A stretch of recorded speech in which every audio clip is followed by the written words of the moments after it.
आपका जो शुरुआती जो दौर था तो वहाँ पे क्या क्या चैलेंजेस आपको फेस हुए और वो चैलेंजेस को आपने ओवरकम कैसे किया, उनको हल कैसे किया आप?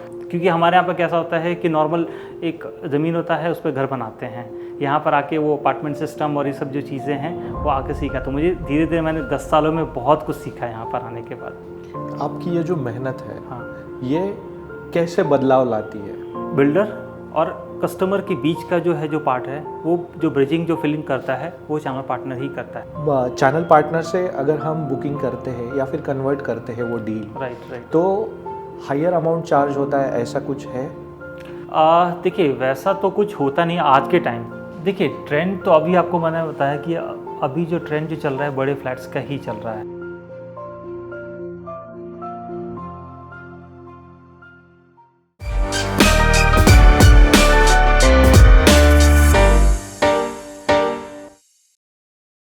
Hello everyone, this is Abhishek Chandekar. Welcome to this CP podcast series. This is the next episode. Earlier 2 episode you have seen. 2 episode इससे पहले आपने जो देखे हैं वो CP उनका एक्सपीरियंस, उनके जो चैलेंजेस है इसके बारे में हमने कुछ जानकारी जानी है। आज के उसी लाइंस पे आज के हमारे गेस्ट है mister Imtiaz Ahmed from Pune. So जो हमारे साथ उनका एक्सपीरियंस शेयर करेंगे इन टर्म्स ऑफ उनके चैलेंजेस, जो भी उनका सक्सेस जर्नी है, यहाँ तक वो कैसे पहुँचे हैं। तो चलिए शुरू करते हैं आज का पॉडकास्ट मिस्टर इम्तियाज़ जी के साथ।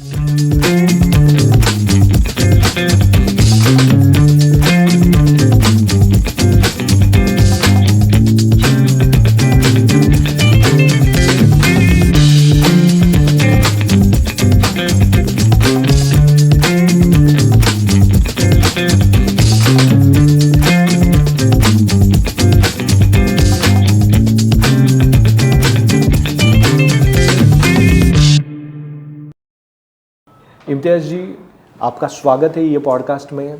Thank you. तो हमें आपके बारे में कुछ जानकारी चाहिए थी।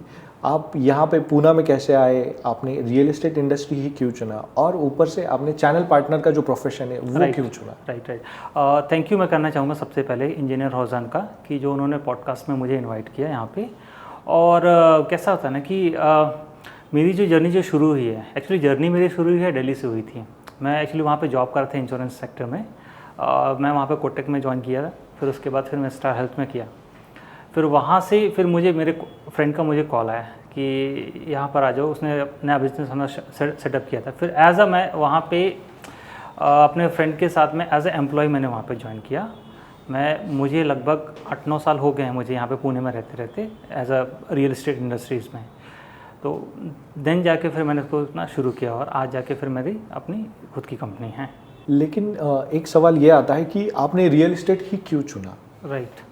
एक्चुअली रियल एस्टेट ज्वाइन करने का मेरा ये था कि मैंने आपको बताया कि मैं अपने फ्रेंड के साथ में आया यहाँ पे और हमने फिर शुरू किया। ज्वाइन करने का यहाँ पर कैसा है कि ऐसी रियल एस्टेट जो बिज़नेस है, ठीक है, सबको फैसिनेट करता है। पैसा है, मनी है, पावर है, ठीक है, इन सब चीज़ों से ऑटोमेटिक आ जाता है आपको। लेकिन इन डेप्थ जब हम स्टार्टिंग फेज़ में रहते हैं तो वो क्या क्या चीज़ हमने जो फेस की है वो सब चीज़ें शायद नहीं पता चलता है। वो जब हम आगे जब आएंगे, जब बात करेंगे तो सब उसमें फिर देखते हैं, बात करते हैं इसमें क्या क्या रहेगा। कैसे आपने सही कहा कि पैसा है, पावर है एंड बहुत सारी चीज़ें रहती है इसमें। तो ये सब चीज़ों में सबसे पहले आपने जब कंपनी खोला तो आपका जो शुरुआती जो दौर था तो वहाँ पे क्या क्या चैलेंजेस आपको फेस हुए और वो चैलेंजेस को आपने ओवरकम कैसे किया, उनको हल कैसे किया आपने? देखिए कैसा होता है कि जब हम इनिशियल फेज़ पे रहते हैं तो एक्चुअली मेरा जो बैकग्राउंड है, ठीक है, मैं इंश्योरेंस सेक्टर से आया और फर्स्ट जो चीज़ है कि मैं बॉर्न एंड बॉटम जो है बनारस से हूँ, ठीक है। तो बनारस में कैसा है कि हमारा हिंदी थोड़ा सा अच्छा होता है, लेकिन आप बनारस से अगर महाराष्ट्र में आते हैं तो आपको मराठी आनी कंपलसरी हो जाता है। वो बात सही कि कस्टमर के साथ आप इंटरेक्ट कैसे करते हो। तो फर्स्ट जो मेरा जो आया कि वो लैंग्वेज प्रॉब्लम। सेकंड, मुझे यहाँ का लोकेशंस नहीं पते थे, तो मैंने लोकेशन उसको मतलब रेकी किया मैंने आके। फिर तो बहुत मतलब इनिशियल लेवल पे हर एक चीज़, हर एक लोकेशन, हर एक पॉइंट्स को रियल एस्टेट में आने के बाद इवन जब मैं ज्वाइन किया यहाँ पे तो मुझे ये तक नहीं पता था कि प्रॉपर्टीज़ मतलब, क्योंकि हमारे यहाँ पर कैसा होता है कि नॉर्मल एक ज़मीन होता है उस पर घर बनाते हैं। यहाँ पर आके वो अपार्टमेंट सिस्टम और ये सब जो चीज़ें हैं वो आके सीखा। तो मुझे धीरे धीरे मैंने 10 सालों में बहुत कुछ सीखा यहाँ पर आने के बाद। तो बहुत कुछ मुझे सीखने को मिला यहाँ पे। और ज्वाइन करने का मेरा ये पर्पस था यहाँ पे कि ऑब्वियस सी बात है, मनी और कुछ नहीं, पैसा।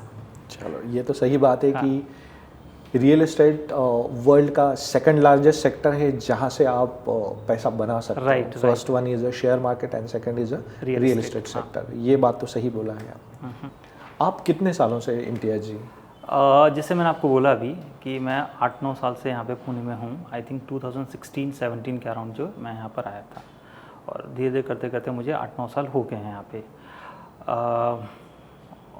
और कैसा है ना, तो बहुत मतलब इनिशियल लेवल पे हर एक चीज़, हर एक लोकेशन, हर एक पॉइंट्स को रियल एस्टेट में आने के बाद, इवन जब मैं ज्वाइन किया यहाँ पे तो मुझे ये तक नहीं पता था कि प्रॉपर्टीज़ मतलब, क्योंकि हमारे यहाँ पर कैसा होता है कि नॉर्मल एक ज़मीन होता है उस पर घर बनाते हैं। यहाँ पर आके वो अपार्टमेंट सिस्टम और ये सब जो चीज़ें हैं वो आके सीखा। तो मुझे धीरे धीरे मैंने मार्केट जो ड्रिवन हो रहा है, या इवन बिल्डर को भी पता है कि जो पूरा मार्केट जो ड्रिवन हो रहा है वो चैनल पार्टनर के थ्रू ही हो रहा है। मोस्टली जो मोस्ट ऑफ जो इन्वेंट्रीज जो सोल्ड आउट होती है वो चैनल पार्टनर के थ्रू ही होती है। आपकी ये जो मेहनत है, हाँ, ये कैसे बदलाव लाती है? देखिए, मेहनत से तो बदलाव ऑब्वियस सी बात है। और कैसा होता है कि हम जितनी मेहनत करते हैं, नई नई चीज़ें हम अडॉप्ट भी करते हैं, बहुत सारी चीज़ें सीखते रहते हैं, तो हमारे अंदर खुद जो है पर्सनालिटी जो है डेवलपमेंट्स होता रहता है, साथ साथ में अपना फाइनेंशियल भी ग्रोथ होता रहता है।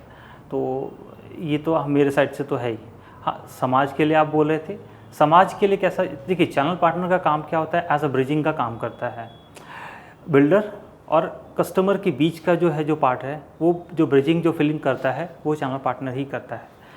बिल्डर का काम है ऐसे प्रोडक्ट रेडी करना, प्रोजेक्ट्स बनाना, ठीक है। उनको वो उसमें एक्सपर्टीज़ है कि वो कैसे लेआउट्स बना सकते हैं, क्या बना सकते हैं। कस्टमर को क्या चाहिए, कहाँ पे चाहिए, वो उनको नहीं पता, वो खुद कंफ्यूज हो जाते हैं। मैं आपको एक स्टोरी बताना चाहूँगा। मेरी ही मतलब, ऐसे तो बहुत सारी स्टोरीज़ हैं, हम लोग के फील्ड में इतनी हमने मतलब काम किया तो बहुत सारी स्टोरीज़ है, लेकिन इसमें से एक कि जैसे कस्टमर, एक मेरा कस्टमर था, रेफरेंस का ही कस्टमर, क्योंकि मोस्टली जो है हमारे पास, क्योंकि मैं अगर 8-9 साल से काम कर रहा हूँ तो रेफरेंस भी हमारे पास बहुत आ जाते हैं। तो एक्चुअली वो बॉम्बे का कस्टमर था और वो आए और उनको पता ही नहीं था। मैं जब बाद में उनसे पूछा तो बोल रहे कि मैं 6 महीने से मैं ढूंढ रहा हूँ प्रोजेक्ट्स और मुझे मिल ही नहीं रहा 6 महीने से। तो मैंने फिर उनसे पूछा कि क्या लिए, मतलब क्या आपका रिक्वायरमेंट क्या है। बोलते यार आता हूँ, हर बार आता हूँ, क्योंकि उनको चैनल पार्टनर का कॉन्सेप्ट ही नहीं समझ में आता था। फिर मेरे से मिले उन्होंने, क्योंकि रेफरेंस के थ्रू था, तो मैं आके मेरे से मिले वो। फिर मैंने उनको हर एक चीज़, location wise, project wise, builder wise, हर एक चीज़ इन डेप्थ में उनको जब चीज़ें बताया, इवन मैं उनको वास्तुस भी बताया उनको। तो फिर आके उन्होंने फ्लैट कहीं बुक किया और आज बहुत ही खुश हैं वो।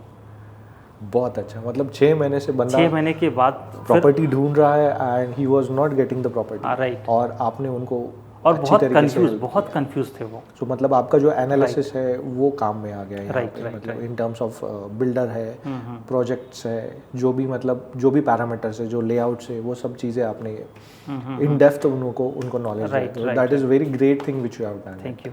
It's very nice.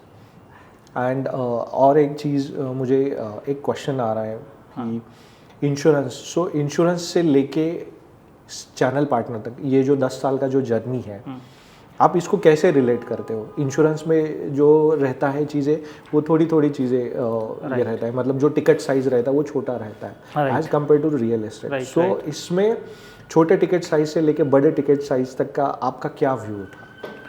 देखिए, इंश्योरेंस में कैसा, देखिए कंपल्सरी तो दोनों चीज़ें हैं, ठीक है। इंश्योरेंस में कैसा था कि आज मुझे अगर कुछ हो गया, क्योंकि मैं कोटक लाइफ इंश्योरेंस में भी था और स्टार हेल्थ मेडिक्लेम में भी था, तो दोनों जो है इम्पॉर्टेंट रहता है। लेकिन मुझे वहाँ से जो एज अ हार्डकोर जो सेल्स आता है, मैंने वहाँ से सीखा है कि लोगों के रिक्वायरमेंट को समझना और समझ के और उनको राइट प्रोडक्ट डिलीवर करना, ये मैंने वहाँ से सीखा है और आके फिर मैंने उसे यहाँ पे इम्प्लीमेंट किया है। तो इसका मुझे बहुत हेल्प हुआ इसके लिए। It's very nice. Insurance sector is very hard to right right right and even if real estate also. Imtiaz ji, जैसे कि हम सबको पता है कि इंडिया में हर बंदा घर खरीदना चाहता है, everyone wants to buy the house. Right. ग्राहकों की तादाद लगी पड़ी हुई है, और ये सब चीज़ों में एज अ चैनल पार्टनर आप ग्राहकों को किस तरीके से सहायता प्रोवाइड करते हो? पर्सनल सपोर्ट अगर प्रोवाइड करते हैं तो कैसे प्रोवाइड करते हैं आप? अभिषेक जी, देखिए कैसा है कि देखिए सबका सपना होता है, ठीक है, एक बोलते हैं ड्रीम होम। तो वो ड्रीम होम मतलब सबके लिए, वो अगर छोटा बच्चा भी रहेगा या कोई बड़े एज का भी रहेगा, कोई कैसा भी रहेगा, सबको चाहिए कि एटलीस्ट मेरा घर तो होना चाहिए। सही बात है। ठीक है, तो ये जो है ना, ये जो डिमांड है ये कभी नहीं ख़त्म होने वाला है, सबको चाहिए। ठीक है, तो कैसा होता है कि अब हम लोग का क्या, जैसे मेरा जैसे पर्सनल है कि मैं क्या करता हूँ कि मैं अपने कस्टमर्स को, ठीक है, पहले उनको समझता हूँ, क्योंकि सबके लिए अलग इंडिविजुअल बेसिस पे जो है उनका रिक्वायरमेंट होता है। अब जैसे आपको अगर कोई फ्लैट लेना होगा, ठीक है, तो आपका रिक्वायरमेंट कुछ अलग होगा, लोकेशन वाइज हो सकता है, आपका बजट वाइज हो सकता है, आपके ऑफिस, आपके बच्चे का स्कूल, आपका कुछ भी, ठीक है, XYZ जो भी होता है, आपका वास्तु हो सकता है, आपको लेआउट कुछ चाहिए, आपको एमिनिटीज़ में कुछ चाहिए वैसे स्पेशल। तो ये सारा पैरामीटर जो होता है वो यहाँ से फ़िल्टर आउट करने के बाद फिर हम कस्टमर को जो है बताते हैं कि आपके हिसाब से ये प्रोडक्ट ऐसे हैं, और फिर उनको जो है मैं पर्सनली जो है जाके उनको जो है विज़िट करवाता हूँ साथ में जाके, और उनको एक अच्छी डील मैं करा के देता हूँ बस। सो सबसे ज़्यादा आप निगोशिएशन पे भी डील करते हैं? Right right. So pricing factor कैसे मैटर करता है ये सब चीज़ों में? देखिए प्राइसिंग फैक्टर तो देखिए वो मेरे हिसाब से वो सेकेंडरी पार्ट होता है प्राइसिंग जो होता है। प्राइमरी कैसा होता है कि मेरा रिक्वायरमेंट कैसा है, अगर कोई चीज़ मुझे कब पसंद है, ठीक है, तो मुझे अगर पसंद नहीं रहेगा तो मैं इसमें नेगोशिएशंस नहीं करूँगा। अगर मुझे पसंद है एनी हाउ तो मैं इस चीज़ को परचेस करूँगा। तो पहला मेरा ये रिक्वायरमेंट होता है कि मैं कस्टमर के रिक्वायरमेंट को समझूं, उसका एग्जैक्ट उसको रिक्वायरमेंट क्या चाहिए। मतलब होता है ना कि यार मेरे को ऐसा ही लेआउट चाहिए, इसी पर्टिकुलर बिल्डर के ही पास में चाहिए, या पर्टिकुलर लोकेशन पे ही चाहिए। तो वो सब चीज़ें समझने के बाद ही जो है फिर मैं उनको सजेस्ट करता हूँ कि आप ये देखो ऐसे। फिर जब कोई चीज़ पसंद आ जाती है तो ऑब्वियस सी बात है कि क्योंकि हमारा रिलेशन बिल्डर के साथ में काफ़ी अच्छा है, काफ़ी पुराने टाइम से हम लोग एक दूसरे को जानते हैं, तो वहाँ पे बहुत ही हेल्प हो जाती है नेगोशिएशंस करने में।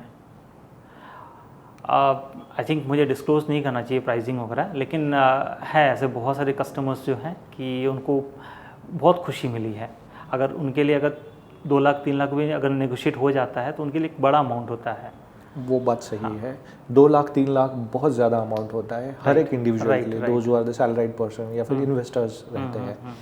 इसी लाइंस पे प्राइसिंग के लिए लोगों के दिल में बहुत सारे माइथ हैं, तो आउट ऑफ विच एक माइथ ऐसा भी है कि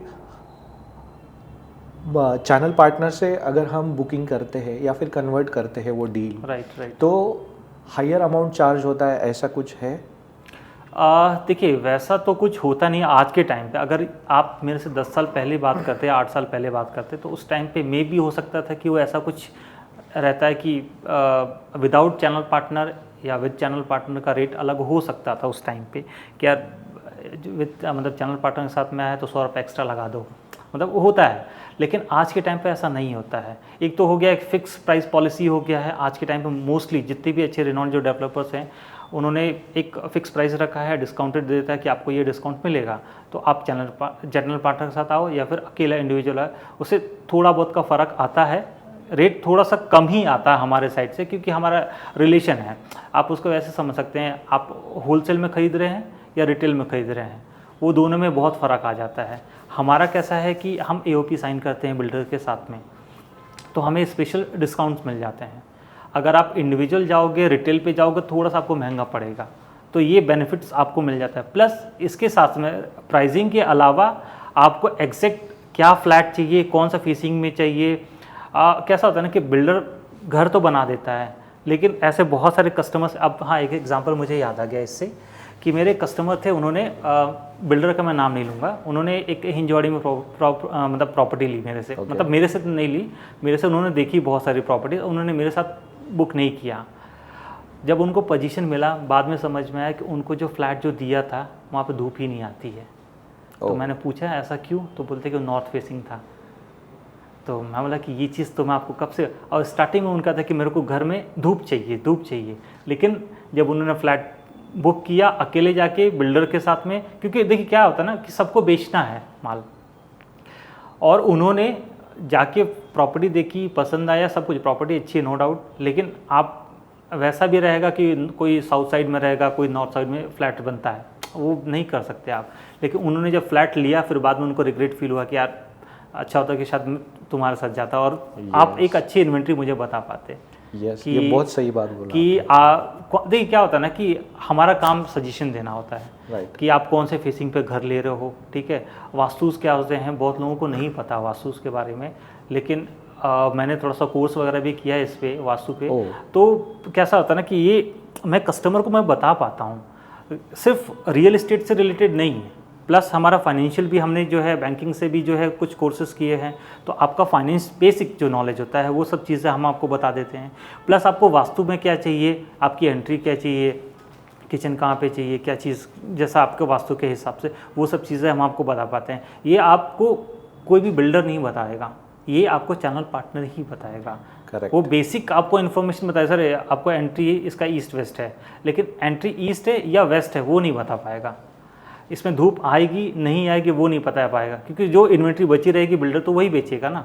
लेकिन चैनल पार्टनर का काम क्या है कि वो आपको एग्जैक्ट बताएगा कि नहीं आपको ये इन्वेंट्री लेना चाहिए, ये नंबर का फ्लैट लेना चाहिए, यहाँ पर आपको धूप आएगी, यहाँ पर आपका वेंटिलेशन रहेगा, ऐसा। या it's very nice insight.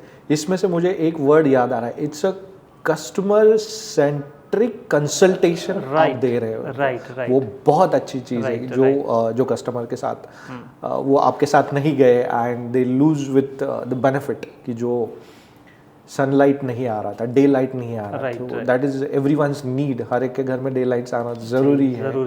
That is very nice insight which you have given to अस।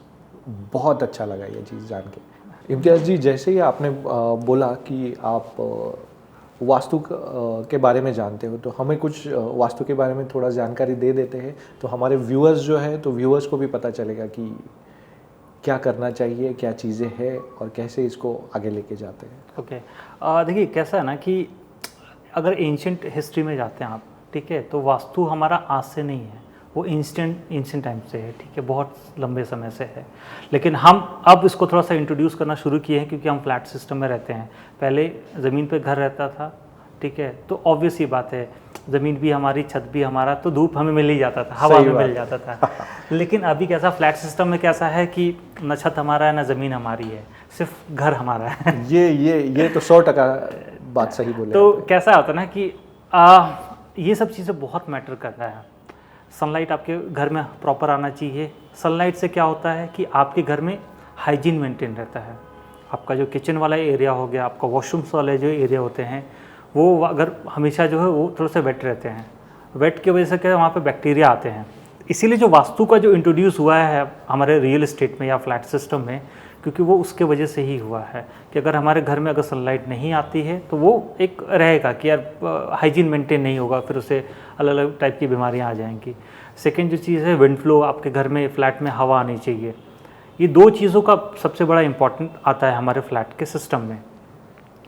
तो अभी जैसे अगर हम जो देखते हैं कि मोस्टली जो बिल्डर्स बनाते हैं कि एंट्री ईस्ट वेस्ट होनी चाहिए, ठीक है, बहुत अच्छी चीज़ है कि ईस्ट वेस्ट एंट्री अच्छा होता है। लेकिन आपकी जो बालकनी होती है दोनों साइड की, ठीक है, आप एंट्री मतलब ईस्ट में कर लो या वेस्ट में कर लो, ये थोड़ा ध्यान देना चाहिए कि प्रॉपर सनलाइट कहाँ से आती है, प्रॉपर विंड फ्लो कहाँ से आता है। ये सब चीज़ों को देख के ही हम आगे जो है वास्तु वगैरह जो है देख सकते हैं उसमें। हाँ, कुछ जो चीज़ें हैं कि आपको अगर देखना है कि क्या चीज़ें हमें नहीं करना है वास्तु के अंदर में, तो एंट्री जो है आपका जो बोलते हैं साउथ वेस्ट डायरेक्शन बिल्कुल नहीं चलता है, तो वो चीज़ बिल्कुल ही नहीं चलता है। आप एक बार थोड़ा देख लेना, ठीक है। कभी भी अगर आपको जैसे लेना, कभी ऐसा लगे कि फ्लैट लेना है तो साउथ वेस्ट डायरेक्शन से थोड़ा सा, हाँ, लेकिन आपका उस साइड में अगर विंडो रहा, बालकनी रही तो बहुत अच्छा रहता है, क्योंकि प्रॉपर आपको वहाँ से सन और वेंटिलेशन आ जाता है। हाँ, तो ये जो चीज़ें हैं, बेसिक जो चीज़ें हैं, आपको थोड़ा सा देखना चाहिए वास्तु। अगर इन डेप्थ में जाना पड़ेगा तो फिर वो बहुत लंबा वास्ट अपना पॉडकास्ट चलाएगा, सिर्फ वास्तु के बेसिस पे चलाएगा। लेकिन एक बेसिक इन्फॉर्मेशन में आपको कि घर के अंदर क्या आपकी एंट्री ईस्ट वेस्ट होनी चाहिए, और एंट्री कहाँ नहीं होनी चाहिए, आपका साउथ वेस्ट में नहीं होना चाहिए, और टॉयलेट्स वगैरह जो होते हैं नॉर्थ ईस्ट में नहीं होना चाहिए, क्योंकि ईशान्य कोण होता है। तो ईशान्य कोण में आपका क्या बोलते हैं, वॉशरूम्स नहीं होने चाहिए, क्योंकि जहाँ पे भगवान का घर होता है वहाँ पर आप वॉशरूम नहीं डाल सकते ना। ये बात सही है। हाँ, तो इसके लिए थोड़ा सा इन सब जो छोटे चीज़ें हैं इनको थोड़ा सा आप ध्यान दीजिए, बाकी सब तो चलता है। चलिए, ये तो हो गया वास्तु के बारे में, लेकिन अभी मुझे ये चीज़ पूछना है हाँ, कि 100 कस्टमर अगर आपके पास आते हैं तो कितने लोग वास्तु के लिए जाते हैं? अभी देखिए आज के डेट में ये थोड़ा सा ट्रेंड हो गया है कि लोग ज़्यादा जो है कि थोड़ा सा नॉलेज उनको धीरे धीरे मिलता जा रहा है, क्योंकि हम अभी डिजिटल वर्ल्ड में रहते हैं, ठीक है। तो हम कम्युनिकेशन एक थ्रू जो इन्फॉर्मेशन हमें जो है मिलता रहता है। तो आज के टाइम पे कैसा है कि लोग ज़्यादा प्रेफर करते ही हैं वास्तु वगैरह, एटलीस्ट एंट्री तो करते ही करते हैं कि एंट्री मेरी ईस्ट वेस्ट होनी चाहिए, मेरा किचन कहाँ पे होना चाहिए, मेरा वॉशरूम्स कहाँ पे होना चाहिए। तो मोस्टली लोग करते हैं। अगर वैसे नंबर वाइज में जाएंगे तो नंबर एग्जैक्ट मेरे पास तो डेटा नहीं है, लेकिन अगर मैं देखूँ तो परसेंटेज वाइज में आपको ऑलमोस्ट 50 to 60% जो लोग जो है वो प्रेफर करते ही करते हैं। मतलब अवेयरनेस ज़्यादा हो गई है और मोस्टली कैसा है कि साउथ इंडिया या फिर आपका ये वाला जो पार्ट है, ठीक है, यहाँ पे ज़्यादा मतलब आप अगर जाएंगे भी तो साउथ इंडियन जो घर है वहाँ पर वास्तु ऑस्पिशियस घर ज़्यादा है, बनते हैं वहाँ पे। इसीलिए थोड़ा सा हम महाराष्ट्रियन कल्चर में जाते हैं या फिर आपको साउथ में जाते हैं तो आपको ज़्यादा वहाँ पे देखने को मिलता है वास्तु वगैरह। नॉर्थ में उतना ज़्यादा फ़र्क नहीं पड़ता है, लेकिन यहाँ पर साउथ में है। बढ़िया इन्फॉर्मेशन था ये सर। पिछले 3 साल से आज तक आपने रियल इस्टेट मार्केट में कौन से अच्छे बदलाव देखे हैं? देखिए, पिछले अगर देखा जाए कोविड के बाद, ठीक है, क्योंकि कोविड से पहले का सिनेरियो अलग था, कोविड के बाद का ये अपना जो पोस्ट कोविड के बाद का एक नया एक ट्रेंड शुरू हुआ है बड़े घर का। लोगों ने समझा कोविड में कि ठीक है, कोविड से पहले लोग आते थे, ठीक है, रहते थे और फिर वापस जाते थे ऑफिस, क्योंकि वहाँ पे आपका 5 to 7 का जो 9 to 5 का जो जॉब था, फिर आपका वीक में जो है 5 days का जो वर्किंग था, उतना ज़्यादा लोगों को फ़र्क पड़ता नहीं था। लेकिन कोविड ने बहुत कुछ सिखाया लोगों को कि आपको बड़ा घर ही चाहिए, आपको स्पेस तो चाहिए एटलीस्ट रहने के लिए। जब हम साथ में रहते हैं तो उतना स्पेस अपना चाहिए। तो अभी जो डिमांड जो आया है बड़े घर का ज़्यादा आया है डिमांड। बड़े घर का डिमांड अगर देखा जाए पिछले 2-3 सालों में, तो जो बिल्डर्स ने भी जो फ्लैट्स जो बनाने शुरू किए हैं वो थोड़े बड़े साइज़ के थोड़े फ्लैट बनाना शुरू किए हैं। पहले 600, 650, 700 में बन जाते थे, लेकिन अब थोड़ा सा ऑलमोस्ट 800, 900 के भी फ्लैट्स बनना शुरू हो गए हैं। ये 2 BHK का। 3 BHK में भी आपको बड़े कारपेट मिलना शुरू हो गए। पहले आपको अभी 1000 स्क्वायर फीट 1200, 1500 के भी आपको फ्लैट मिल जाते हैं 3 BHK। तो बड़े साइज़ के आपको फ्लैट यहाँ पे इस टाइम पे अभी देखने को मिल सकता है। एक तो आपको लेआउट वाइज में अगर देखा जाए, सेकेंड जो चीज़ें हैं कि लोगों का जो है थोड़ा सा फाइनेंशियल जो थोड़ा सा स्ट्रॉन्ग हुए हैं, क्योंकि इनकी सैलरी थोड़ी सी हाइक हुई है कोविड के बाद से, तो इसलिए लोगों ने फिर डिमांड बढ़ा है। तो ऑब्वियस सी बात है कि सप्लाई पूरा करने के लिए बिल्डर तो फ्लैट्स बनाएगा। तो सेकंड जो चीज़ें ये है। हाँ, 2-3 चीज़ों में अगर ये देखा जाए एज अ CP मैं अगर बोलूँगा तो थोड़ा सा हमें बोल सकते हैं रेपुटेशन थोड़ा सा मिला है। नहीं तो पहले कोई ऐसा ज़्यादा उतना फ़र्क पड़ता नहीं था, ठीक है, कि यार CP के साथ है। यार आपने जैसे मेरे को पहले क्वेश्चन पूछा था कि यार CP और अगर इंडिविजुअल कोई आता है, वॉक इन आता है, तो दोनों के बीच में रेट का क्या डिफरेंस आता है। ये रेट का डिफरेंस तब आता था पहले, क्योंकि वो वैसा मेंटालिटी थी बिल्डर्स की कि हम वॉक इन्स को अलग रेट देंगे, CPs के साथ आएगा उसको अलग रेट देंगे। लेकिन आज के टाइम पे अगर देखा जाए तो थोड़ा सा हमारे सपोर्ट में ही जो चीज़ें हैं हो रही हैं। तो बिल्डर भी काफ़ी सपोर्ट करता है, बहुत ही सपोर्टिव हो गए हैं आज के टाइम पे, और थोड़ा सा रेपुटेशन तो मिल ही गया। सही बात है, reputation, these things are coming up with standardisation, इसको हम बोल सकते हैं कि स्टैंडर्डाइज हो रही है चीज़ें and things are taking place. मतलब जो चीज़ें जहाँ पे होनी चाहिए वो वहाँ पे टेक प्लेस हो रही है। सो ये बहुत अच्छी चीज़ है कि CPs को ये चीज़ों का फुटेज मिल रहा है। मतलब एक सिंपल लैंग्वेज में मैं बात करना चाहता हूँ तो। एंड अपार्ट फ्रॉम दैट, अभी आज का जो मार्केट ट्रेंड है, रियल एस्टेट का मार्केट का ट्रेंड है, तो उसके बारे में क्या बात करेंगे आप? क्या बताना चाहेंगे हमको? देखिए, ट्रेंड तो अभी आपको मैंने बताया कि अभी जो ट्रेंड जो चल रहा है बड़े फ्लैट्स का ही चल रहा है, ठीक है। हाँ, लेकिन थोड़ा सा एक ये है कि आपको अंडर कंस्ट्रक्शन में ही जाना पड़ता है, रेडी टू मूव इन मिलना बहुत मुश्किल हो गया। लेकिन इस हिसाब से बोल सकते हैं, हाँ, आप जो बोल रहे हैं कि रेरा ने बहुत इसमें काम किया है। पिछले 2-3 सालों में जो कुछ हुआ है, रेरा का बहुत बड़ा सपोर्ट हुआ है।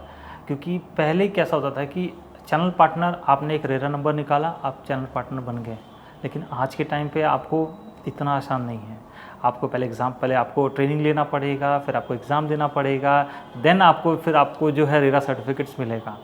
तो इसमें क्या है कि आपको थोड़ी सी क्वालिटीज़ भी बढ़ गई है। एज ए चैनल पार्टनर्स जो है आपको पहले कोई भी आके जो है रेरा नंबर निकाला, और कैसा ना कि आपको फिर ट्रांसपेरेंसी नहीं रहेगी, ठीक है। हम अच्छे से कस्टमर को एजुकेट नहीं कर पाएंगे, अच्छे से एजुकेट नहीं कर पाएंगे तो वो फिर चीट फील करेगा कि यार मेरे साथ जो है चीटिंग हुई है, किसी ने कुछ बोले कुछ बेच दिया। ये चीज़ें थोड़ी सी कम हो गई है, थोड़ा सा ट्रांसपेरेंट हो गया है मार्केट थोड़ा सा। तो ये चीज़ें मैं बोल सकता हूँ कि ऐसा है अभी। यस, डेफिनेटली रेरा ने बहुत सारा इम्प्रोवाइजेशन किया है, तो आजकल के डेट में कोई भी आके चैनल पार्टनर नहीं बन सकता। राइट। तो यहाँ पे चैनल पार्टनर को उन्होंने अवेयर करवाया है, नॉलेजेबल बनाया है, ताकि वो आगे नॉलेज शेयर करे, ये हम कह सकते हैं। राइट। अभी हमने रियल एस्टेट के बारे में बहुत सारा जानकारी हासिल किया है। अभी और एक चीज़ है जो हम पूछना चाहते हैं कि रियल एस्टेट का जो मार्केट स्टेबल करने के लिए कौन से फैक्टर्स है जो आपको लगता है कि these are very good factors where real estate sector बहुत मजबूत बन रहा है?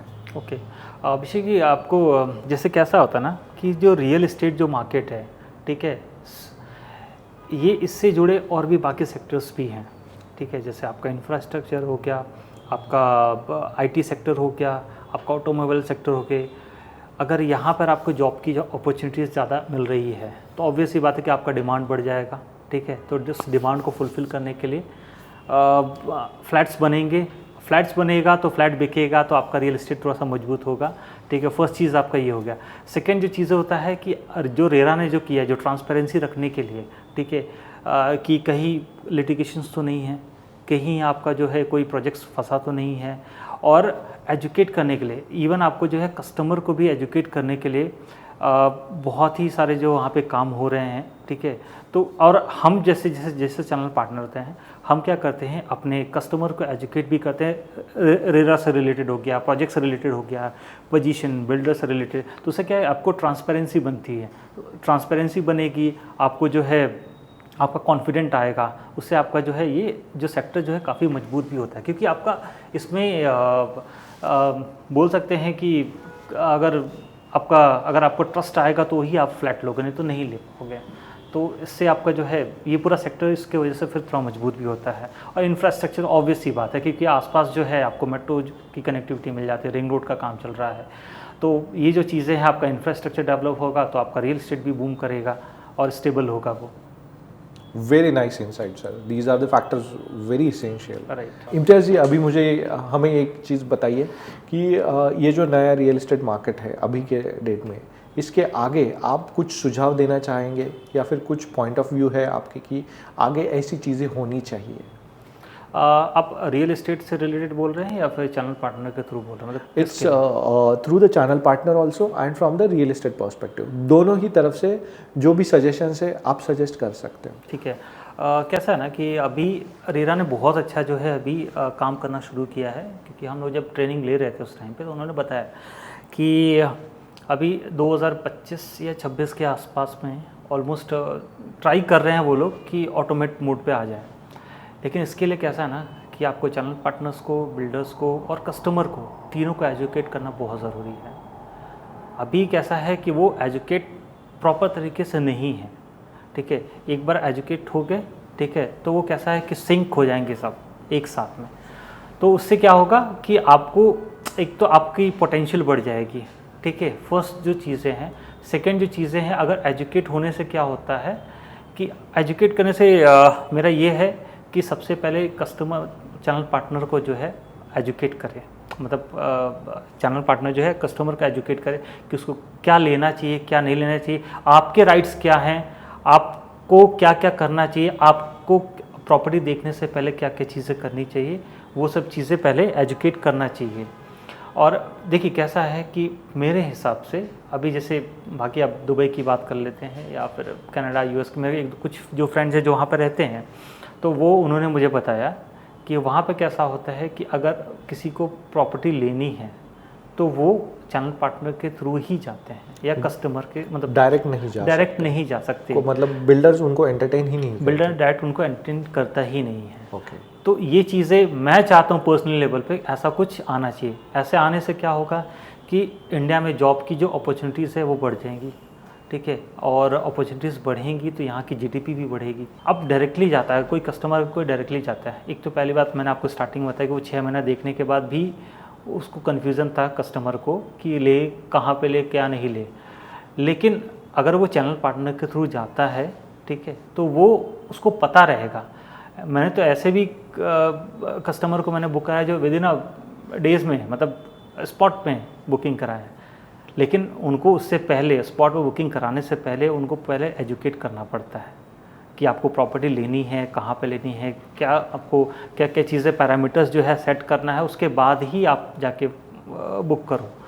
तो ये जो चीज़ें हैं मतलब तीनों को मतलब बोलूँगा, चैनल पार्टनर्स को भी, कस्टमर को भी, और क्या बोलते हैं बिल्डर्स को भी, तीनों को जो है एज रेरा के गाइडलाइंस के थ्रू जो है उनको एजुकेट करना चाहिए। उनके लिए एक अलग से ट्रेनिंग सेशन होना चाहिए हमेशा, मतलब अगर देखा जाए तो हर साल में एक बार कर दो ट्रेनिंग सेशन जो है सबके लिए, क्योंकि बहुत सारी जो चीज़ें होती है नहीं पता चलती है। वो अगर ट्रेनिंग होता रहेगा तो सबको इन्फॉर्मेशन मिलता रहेगा, राइट इन्फॉर्मेशन मिलता रहेगा। चैनल पार्टनर को खुद का एक ब्रांड बनाना है, तो इसके बारे में आपका क्या सोच है सर? देखिए मेरे हिसाब से सबसे पहला जो है ब्रांड, कोई सा भी ब्रांड, सिर्फ चैनल पार्टनर के लिए नहीं कहेंगे, मतलब कोई सा भी अगर आपको ब्रांड बनाना है तो आपको कस्टमर से आपको ट्रस्ट वो होना कंपलसरी है। आप अगर कस्टमर को ट्रस्ट नहीं दे पा रहे हो, ठीक है, तो उस ब्रांड का कोई वैल्यू नहीं है, क्योंकि आपका एट द एंड जो है वो कस्टमर ही आपका गॉड है, ठीक। वो अगर नाराज़ हो गया तो फिर सारा काम खराब। तो आपको उसके साथ थोड़ा सा रिलायबल, ट्रांसपेरेंट रहना चाहिए। आप कुछ भी झूठ बोल के या कुछ भी बोल के बेच नहीं सकते। तो रेरा ने जो किया है ऑब्वियस ही बात है कि आप कुछ भी ऐसा नहीं बोल सकते हो, तो इसीलिए बहुत अच्छी, इसलिए मैं बोल रहा हूँ कि कोई भी अगर चैनल पार्टनर है उसको ट्रेनिंग लेना कंपलसरी है। वो ट्रेनिंग ले, उसको समझ में आएगा कि उसको करना क्या है। अभी तक कैसा है कि अभी बहुत लोगों को नहीं पता है कि करना क्या है, क्या नहीं करना है। हाँ ठीक है, किसी ने बोल दे करे ऐसा करना है वैसा करना है, बस वो उसी को कॉपी पेस्ट करते रहते हैं। लेकिन उनको एजुकेट करना बहुत ज़रूरी है। दूसरी चीज़ जो है कि ब्रांड के लिए आप बोल रहे हो, तो मैं जैसे एक एग्जांपल मैं बता दूंगा। मैं यहाँ पर अभी जैसे 8-9 साल से मैं काम कर रहा हूँ लगभग। मेरे पास आप यकीन नहीं मानेंगे, ठीक है, मार्केटिंग का कॉस्ट एक अलग चीज़ है, वो जो मेरे एम्प्लॉयज़ हैं उनके लिए है, ठीक है। अभी तक मेरा जो है जो रिकॉर्ड है 80% जो मेरा कन्वर्जन आता है वो रेफरेंस के थ्रू आता है। बहुत अच्छा है। तो कैसा है कि अगर मैं अपने कस्टमर को मैं अगर उनको अच्छी डिलीवरी नहीं करूँगा, ठीक है, उनके साथ मैं लॉयल नहीं रहूँगा, ठीक है, ट्रांसपेरेंट नहीं रहूँगा, तो मुझे रेफरेंस भी नहीं देगा। तो मेरे पास आज भी मेरा जो कस्टमर, जो मेरा पहला जो बुकिंग हुआ था, ठीक है, वो मुझे आज भी देता है, और 10 साल पुरानी बात मैं बता रहा हूँ आपको, वो मुझे आज भी देता है। तो वेरी नाइस। तो ये चीज़ मैं किसी के साथ भी अगर करूँगा, ठीक है, तो ये मेरा है कि मैं अगर मैं आपके साथ अगर काम कर रहा हूँ, ठीक है, तो वो एक बॉन्ड बना के चलूँ हमेशा। ये नहीं कि सिर्फ मैंने आपको फ्लैट बेचा और काम ख़त्म। हम लोग कोशिश करते हैं कि इसको फ्लैट बेचा और वहाँ से फिर कट, चलो ठीक, अगला कस्टमर पकड़ते हैं, लेकिन ये हम भूल जाते हैं कि यही कस्टमर जो है, ठीक है, इसका भी तो सर्कल होगा, इसके भी 4 फ्रेंड होंगे, उस 4 फ्रेंड के भी 4 फ्रेंड होंगे। तो हमारा बिजनेस तो वैसे रिलेशन पे ही चलता है ना, ये चीज़ें हम भूल जाते हैं। तो ब्रांड बनाने के लिए मेरा है कि सबसे पहले अपने जो कस्टमर के साथ लॉयल रहो, ट्रस्ट रहो, ऑब्वियसली अपने ऑटोमेटिक आपका जो है ब्रांड बन जाएगा। बहुत बढ़िया सोच है सर आप। इम्तियाज़ जी, ये जो पॉडकास्ट हम कर रहे हैं, ये पॉडकास्ट में जो ऑब्जेक्टिव था सीपीज़ का, कि सीपी का जो साइड है जो दिखता नहीं है कस्टमर्स को, वो हम दिखाना चाहते हैं। राइट। तो इससे ये क्वेश्चन आता है कि हमने ऐसे पॉडकास्ट करने चाहिए क्या, और इससे क्या लेके जाएंगे। राइट। क्या टेक अवे है चैनल पार्टनर्स को भी और कस्टमर्स को भी। ठीक है। क्या सर ये आई थिंक मुझे लगता है ये आई थिंक फर्स्ट टाइम ऐसा कुछ हो रहा है अपना रियल एस्टेट मार्केट में। टेस्टिमोनियल बहुत कुछ हुए हैं, बहुत सारे बिल्डर्स ने जो है टेस्टिमोनियल किए होंगे, चैनल पार्टनर्स के टेस्टिमोनियल किए होंगे, लेकिन उसमें थोड़ा सा ये मुझे फ्लॉस समझ में आता है कि एक ही लाइन 4 सीपीस को बोल देता है बोलने के लिए, तो वो कैसा ना कि वो फील नहीं आता है अपने को। पॉडकास्ट में कैसा है कि हम लोग इंडिविजुअल एंड टू एंड बैठ रहे हैं आप में, ठीक है, फेस टू फेस बैठ के हम आपस में डिस्कशन कर रहे हैं, तो ये मुझे लगता है कि करना चाहिए, ठीक है। इससे जो नए जो चैनल पार्टनर्स आ रहे हैं या फिर जो एग्जिस्टिंग जो चैनल पार्टनर्स हैं उनको बहुत हेल्प होगा चीज़ों को समझने के लिए, थोड़ा सा अवेयर होने के लिए कि मार्केट में कैसे क्या करना है। कुछ रॉन्ग प्रैक्टिस, देखिए गलतियां दोनों साइड से होती हैं, ठीक है। अगर कोई चैनल पार्टनर अगर कुछ गलती कर रहा होगा तो ही मार्केट में कुछ वैसे मिसकंसेप्शन भी आ जाते हैं, और कुछ लोगों का ऐसा मिसकंसेप्शन बना भी है क्या, ठीक है, ब्रोकर है या एजेंट है या जो भी है, चैनल पार्टनर इसके साथ जाएंगे तो कुछ ऐसा। तो मुझे लगता है कि वो ये पॉडकास्ट जो है इस चीज़ों को थोड़ा सा कम करेगा, ठीक है, अवेयरनेस थोड़ा ज़्यादा करेगा। सो ये था आज का पॉडकास्ट जहाँ पे इम्तियाज सर ने हमको बहुत सारी चीजों में इंफॉर्मेशन दिया, रियल एस्टेट के बारे में बहुत सारी चीजें बताई। ऐसे के पॉडकास्ट हम आगे भी लेके आएंगे। This podcast has powered by Engineers Horizon. Stay tuned for our upcoming podcast.